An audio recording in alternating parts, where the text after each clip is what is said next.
नमस्कार। आज हम बुद्धि परीक्षण का मीनिंग ऑफ इंटेलिजेंस टेस्ट और टाइप्स ऑफ इंटेलिजेंस टेस्ट्स का अध्ययन करेंगे। बुद्धि एक व्यक्तिगत क्षमता है। व्यक्तिगत क्षमता होने के कारण भिन्न भिन्न व्यक्तियों में यह क्षमता भिन्न भिन्न पाई जाती है। इसी भिन्न क्षमता के कारण कोई व्यक्ति बुद्धिमान होता है और कोई व्यक्ति मंदबुद्धि का होता है। दैनिक जीवन में व्यक्तियों के बौद्धिक स्तर के विषय में ऐसे कथन केवल सामान्य अनुभव और अनुमान पर आधारित होते हैं। इन कथनों की शुद्धता, विश्वसनीयता और प्रामाणिकता संदेहात्मक भी हो सकती है। शिक्षा मनोविज्ञान, एजुकेशन साइकोलॉजी के क्षेत्र में शुद्धता का होना परम आवश्यक है। शिक्षा मनोविज्ञान में सारे कथन यथार्थ और प्रमाणित होने चाहिए। यथार्थ कथन हेतु किसी शुद्ध परिमाप अथवा मापदंड का होना अनिवार्य है। अन्य सैद्धांतिक और व्यवहारिक अध्ययनों और परीक्षणों के ही समान मनोविज्ञान या साइकोलॉजी के विकास में प्रारंभिक काल में बुद्धि परीक्षण भी अधिक शुद्ध और वैज्ञानिक नहीं थे। वे कुछ सीमा तक अनुमानों व विश्वासों पर ही आधारित थे। इसी समय के विद्वान स्पर्जिम के अनुसार बुद्धि के व्यक्ति के बौद्धिक स्तर का अनुमान उसके मस्तिष्क की संरचना से लगाया जाता है। इस संदर्भ में उनका विचार था कि यदि व्यक्ति के मस्तिष्क का कोई भाग उठ जाए या उभर जाए तो इसका तात्पर्य यह है कि उस व्यक्ति में मस्तिष्क के उस भाग में शक्ति अधिक विकसित है। आधुनिक मनोवैज्ञानिकों के अध्ययनों से पता चलता है कि विभिन्न बुद्धि परीक्षण तैयार कर लिए गए हैं जो पर्याप्त शुद्ध, तटस्थ व वैज्ञानिक हैं। ये परीक्षण बुद्धिमापन में सहायक है। अब बात करते हैं हम बुद्धि परीक्षणों का इतिहास, हिस्ट्री ऑफ इंटेलिजेंस टेस्ट। बुद्धि परीक्षा प्राचीन काल से ही किसी न किसी रूप में चली आ रही है। अंतर केवल यह है कि आज की बुद्धि परीक्षा पुराने जमाने की बुद्धि परीक्षा से अधिक वैज्ञानिक है। प्राचीन समय में बुद्धि परीक्षा विद्या और ज्ञान के आधार पर होती थी।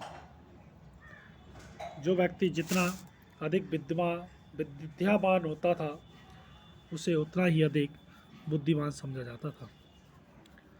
प्राचीन का समय में संस्कृत साहित्य की समस्यात्मक परीक्षाएँ, उपनिषदों में नचिकेता की कहानी, पौराणिक साहित्य में शंकर और उमा के मध्य संवाद, इंद्र और बृहस्पति के मध्य संवाद, महाभारत में युधिष्ठिर और यक्ष के मध्य संवाद आदि भी बुद्धि परीक्षा का ही रूप थे।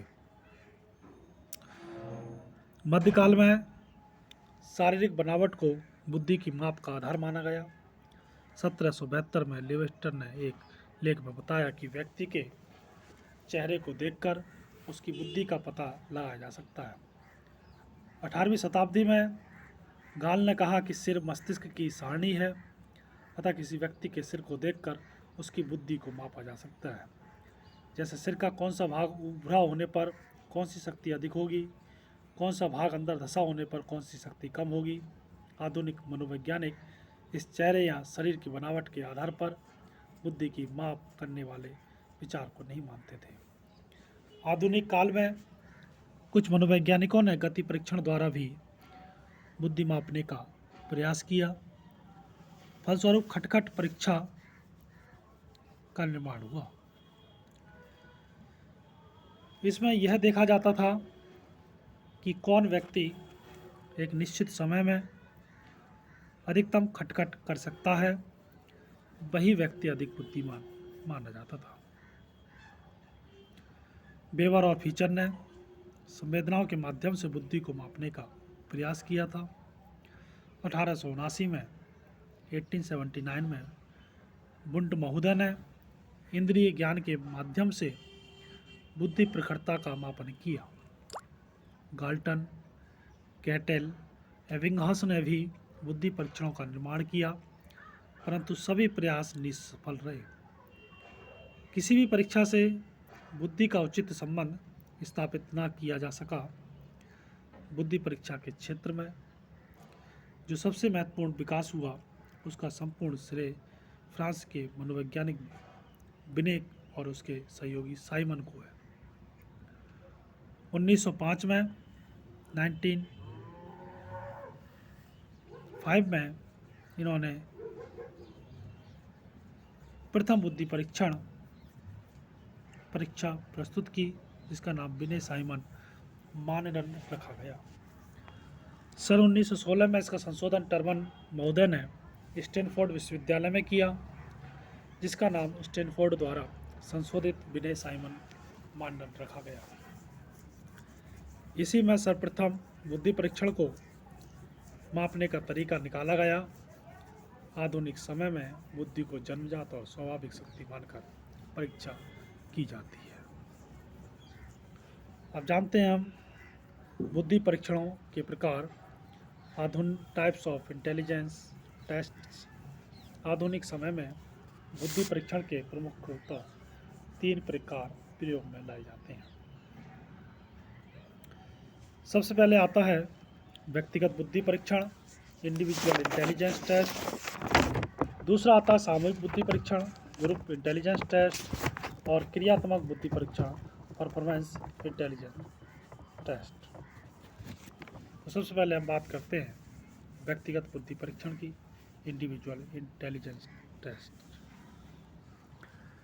इन परीक्षणों का प्रयोग एक समय में केवल एक ही व्यक्ति के लिए किया जाता है। इस परीक्षण के द्वारा इस व्यक्ति की बुद्धि परीक्षा ली जाती है। इन परीक्षणों में बिने साइमन मानदंड और टर्मन द्वारा किए गए संशोधनों का महत्वपूर्ण स्थान है। बिने साइमन मानदंड, बिने और साइमन ने व्यक्ति की बुद्धि मापन का आधार उनकी मानसिक आयु को माना। उसी के आधार पर कुछ प्रश्नावली तैयार की। इस कार्य के लिए उन्होंने सर्वप्रथम 1000 छात्रों को कुछ प्रश्न हल करने को दिए।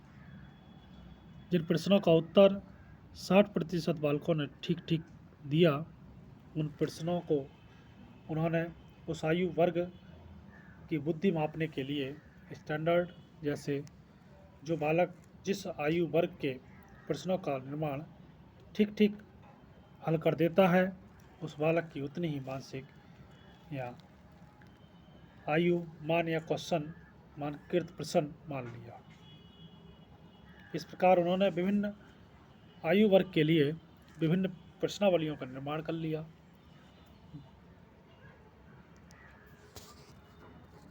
जैसे 10 वर्ष का बालक 8 वर्ष की आयु वर्ग के प्रश्नों को ठीक ठीक हल करता है, तो उसकी मानसिक आयु 8 वर्ष होगी और मंद बुद्धि कहलाएगा।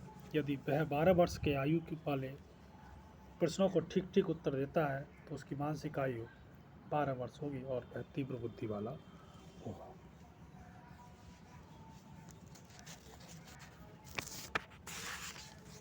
सन 1916 में टर्मन महोदय ने बिने साइमन मानदंड में कुछ संशोधन कर दिया और उसका नाम स्टैनफोर्ड रिवीजन ऑफ द बिने साइमन टेस्ट रखा।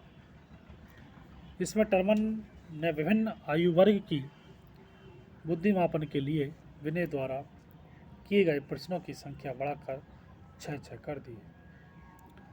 टर्मन ने अपनी प्रश्नावली में कुल 10 प्रश्न दिए हैं, जैसे 3 वर्ष के आयु वर्ग के लिए घड़ी, पेंसिल, चाकू, रबड़ आदि को पहचानो और उनके नाम बताओ। तुम्हारी आँख और कान कहाँ हैं? इस चित्र में क्या दिखाया गया है? इस प्रकार के प्रश्न 3 वर्ष के आयु के वर्ग के लिए रखे गए। वहीं 6 वर्ष की आयु वर्ग के लिए रखे गए, जैसे तुम्हारा बायां कान और दाहिना हाथ कौन सा है? 1 से 20 तक गिनती को जोर जोर से गिनो। इस चित्र में क्या कमी है? 4-5 प्रकार के सिक्कों को पहचान कर बताओ। उन्होंने बुद्धि, लब्धि, इंटेलिजेंस क्विटेंट निकालने का भी उन्होंने सूत्र बताया कि व्यक्ति को प्रतिभा को बताने वाली बुद्धि लब्धि निकालने के लिए जिस सूत्र का प्रयोग करते हैं वो है बुद्धि लब्धि बराबर मानसिक आयु बट्टे शारीरिक आयु गुणा 100। जैसे अगर हम उदाहरण की तरह समझें तो एक बालक की मानसिक आयु 15 वर्ष है और उसकी शारीरिक आयु 12 वर्ष है, और उसकी बुद्धि लब्धि क्या होगी? तो बुद्धि लब्धि बराबर था मानसिक आयु बट्टे शारीरिक आयु गुणा 100। तो इस तरीके से 15 गुणा 100 बट्टे 12 है, तो 25 आएगा। तो बुद्धि लब्धि उसकी 125 हुई, जिसको हम टर्मन ने प्रस्तुत किया फॉर्मूला में रखेंगे तो 125 प्रखर बुद्धि या सुपीरियर बुद्धि के अंतर्गत आता है, इसीलिए वो तीव्र बुद्धि वाला कहलाता है।